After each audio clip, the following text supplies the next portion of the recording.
હાલો, જય શ્રી કૃષ્ણ. તો આજ છે ને આપણે લાડવા બનાવવાના છે. અને લાડવા છે ને ડિલિવરીમાં ખવાય ને એ લાડવા બનાવવાનું છે. તો ઘઉંનો જાડો લોટ છે. અને હું છે ને આ ઘી અને દૂધનું મોણ દઉં છું. આપણે આ પાક મૂકીને નથી બનાવતા, હુખડી ટાઈપના બનાવીએ. એટલે આ મોણ દઈએ ને તો એકદમ પોસા લાડવા બને.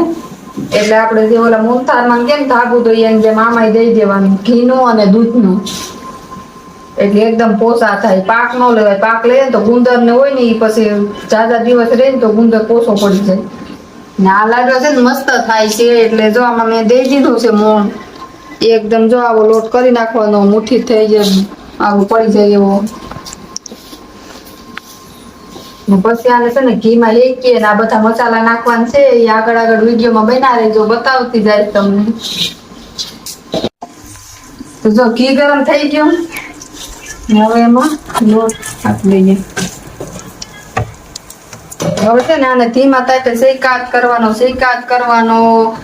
20-25 મિનિટની વાર લાગશે. એકદમ બદામી રંગનો થાય ને ત્યાં સુધી શેકવાનો.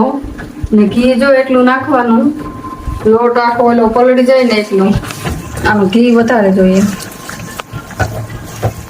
ધીમે ઘી છે 20 મિનિટ શેકવાનું છે. પછી બધું આપણે મસાલા નાખશું, આગળ બતાવતા રહીશું. મીડિયમ બના રહીશું.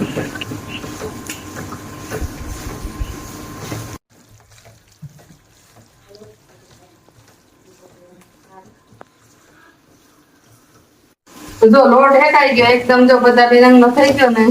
હવે ગુંદર આપણે નાખવાનો છે થોડો. જેમ ગુંદર ફૂટી જાય એમ થોડો નાખતું જવાનું છે. આ ગુંદર છે ને દરેલો લીધો છે. એકારે બધો નથી નાખી દેવાનો, આમ છૂટો થોડો નાખતું જવાનું, હલાવતું જવાનું. એટલે ગુંદ ફૂટી જાય આખું. આમાં ગુંદ દેખાય નહીં દરેલો હોય તો, અને લાડવા ખાવાની મજા આવે. એટલે આપણે દરેલો લીધો છે. એકદમ મસ્ત લોટ શેકાઈ ગયો.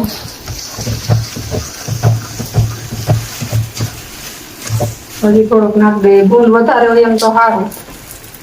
આમાં વધારે લાડવામાં ગુણનું મહત્વ જોઈએ.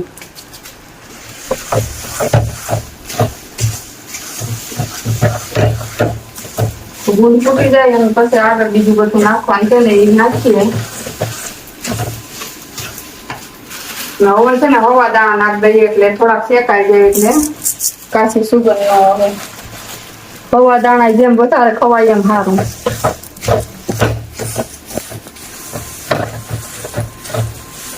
સુગંધ આવી ગયો મસ્ત. હવે હું પાવડર નાખ દઈએ.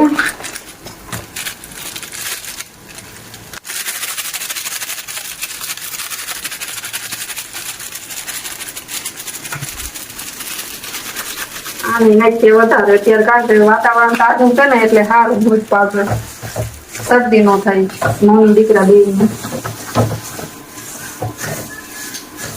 હવે નાખ દઈએ બદામ. આમાં તો જો કોપરું ન ખાય, પછી 32 આવે ન ખાય, પણ જો કોઈને ન ભાવતું હોય તો ન ખાય. એટલું બહુ જ થેપડે એકદમ મસ્ત. જો બધું ભળી ગયું છે. આપણે ગુણ, બદામ, પૌવા અને હુજ પાવડર એટલું નાખ્યું છે આમાં.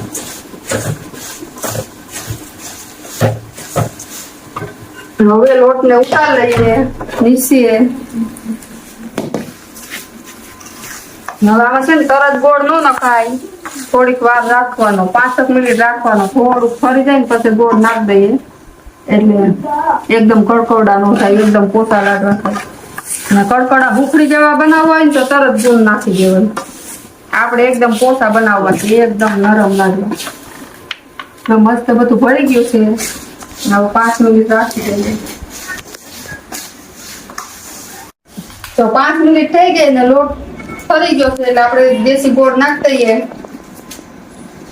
જે પ્રમાણે ગળ્યું ભાવતું એ પ્રમાણે ગોળ નાખવાનો.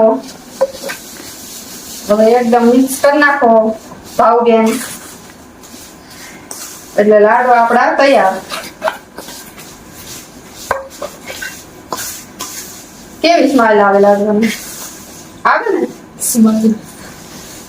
એકદમ સુગંધ આવે. લાવ હું ફેરવી દઉં. છોકરાઓને આવડે નહીં ને મંડાઈ પડે. એકદમ ભરી જાય પછી થોડાક ફરી જાય પછી આપણે છે ને લાડવા વાળવાના છે. આહાહા, કોઈ સ્મેલ આવે.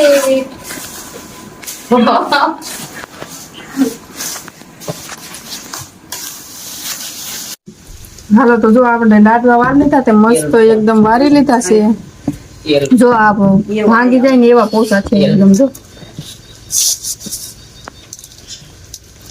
મોટા મૂકીએ ને તો ઉગડી જાય ને એવા લાડવા એકદમ મસ્ત થયા છે. જો આ લાડવા બની ગયા છે એકદમ. જો મસ્ત બની ગયા. કોઈને બનાવવા હોય તો કહેજો, અને વિડીયો સારો લાગ્યો હોય તો લાઈક શેર અને સબસ્ક્રાઇબ કરવાનું ભૂલતા નહીં.